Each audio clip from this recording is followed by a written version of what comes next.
Hello, welcome to the Synthetic Electron 3D channel. I dropped my printer's noise output by around 20 decibels, and the print quality actually got better. No special hardware, just smarter fan settings, and a simple mod that you might not even need. Stick around, and I'll tell you how I got there. At first, I was just doing the usual, printing temperature towers. PLA didn't care what I did, auxiliary fan on, off, it looked fine. So I tried TPU, and that's where things fell apart, literally. The pink one is wet TPU. I knew it would be bad, but not this bad. Still, even with dry filament, things weren't quite right. In addition to poor bridge tuning, this blueprint had warped overhangs that increasingly bulged exactly opposite from where the auxiliary or remote part cooling fan was blowing on it. Things were moving along a little too slowly at this point, and that's when I realized I needed a tune and a better test model. At this point, I needed a faster way to test. Temp towers were too slow and they were changing too many variables at once.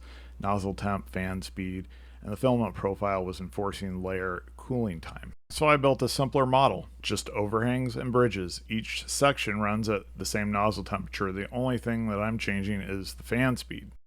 The increments on the fan speed correspond with what's in the UI on the Centauri Carbon. The Centauri's auxiliary fan is positioned like a thin blade at the back edge of the build plate. It's a powerful blower, maybe too powerful.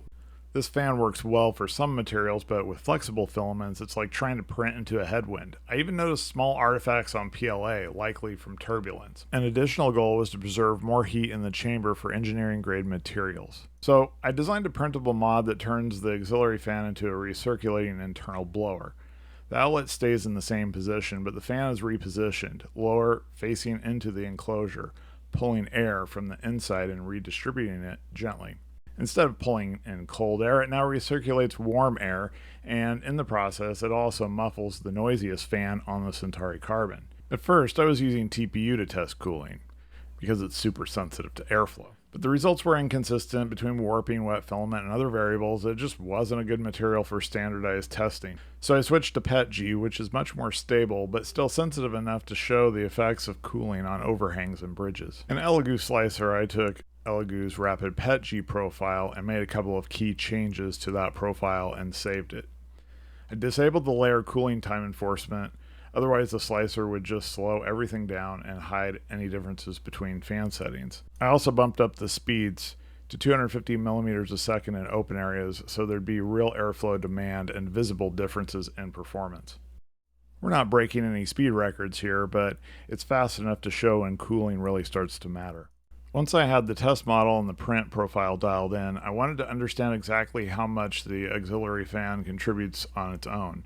So I disabled the toolhead part cooling fan entirely just to isolate auxiliary fan performance. This gave me a clean baseline to compare the stock fan setup versus the modded recirculating one. The results surprised me. The stock auxiliary fan, even by itself, could handle most of the cooling load for PETG. Not perfectly, but enough to preserve bridge shape and edge detail. Next, I swapped in a lower power fan into the modded setup. The goal was to see if I could get effective airflow, but with even less noise inside the enclosure, and it worked. Sort of. The lower power fan clearly helped maintain overhang and bridge quality, but not as well as the OE Elegoo fan. So here's what I learned from this round. The stock auxiliary fan is powerful enough to handle most part cooling without help. A weaker fan can work, but only when combined with the toolhead fan. The lower power blower mounted in the mod actually ended up being quieter than the case fan itself. Of course, the stock auxiliary fan is powerful, but I wanted to know how much of that performance I could preserve if I simply reused it in the modded enclosure. So I mounted the original blower into the mod position lower and facing inward, just like the quieter fan I had tested before. And the results were right where I had hoped they'd be. Comparable performance to the stock setup, but with noticeably less noise. Overhangs, bridges, and surface finish were all in the same ballpark, meaning the airflow was still reaching the part effectively, even though it was now being recirculated instead of blasted in from outside. This confirmed the core idea behind the mod. You can keep the cooling capability of the stock fan, but gain control over where and how the air moves and shed a ton of noise in the process. And here's where things started to click. I wasn't just testing fans anymore, I was rethinking the entire cooling strategy. Instead of blasting a single fan at 100%, I capped all 3 fans, toolhead, chamber, and auxiliary, to 50%. The idea was simple. Let each fan do part of the work without overwhelming the print with turbulence or noise. At 50%, the stock blower, even inside the mod, was still plenty strong, and because all the fans were running together, none of them had to run hard. That meant smoother airflow, better consistency, and most noticeably, a huge drop in overall noise. At this point, I wanted to know, was it the mod that made the biggest difference, or just the fan speed strategy itself? So I reinstalled the stock auxiliary fan and duct and applied the same coordinated fan limits, 50% on the toolhead, auxiliary, and case fan. I recorded sound levels for both runs using the same device, same position, and same app, so while the numbers might not be lab calibrated, the difference is accurate. This wasn't about getting perfect decibel readings, it was about showing the relative impact, and the impact was clear. Here's what the sound profile looks like over a 2-minute print run using both the exact same 50% fan speed strategy. The blue line is with the fan mod installed. You can see the noise levels rising and falling depending on what the print head is doing. The orange line is the stock fan setup. It's a lot flatter. It stays loud the whole time with barely any drop when the print slows down. Even though both setups are using the same fans at the same speeds, the modded setup is consistently quieter and feels more natural because your ears actually get a break. For contrast, here's what it sounds like when the auxiliary and case fans are running at 100% without printing, just fans at full power. A stock Centauri Carbon in this state averages around 77 decibels. With the mod installed, it drops to around 70 decibels, already a meaningful difference.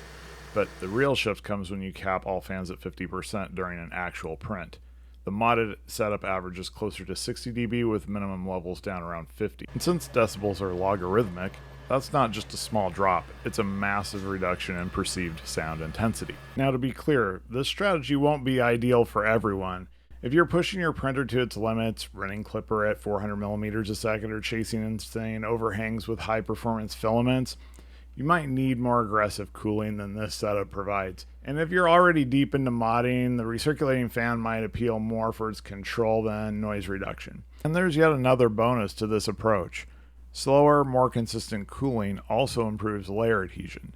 When the print isn't being blasted with high velocity air, each layer stays warm a little longer, and that can lead to stronger parts, especially in PETG or engineering grade materials. Also, just a heads up, these prints weren't tuned to look pretty.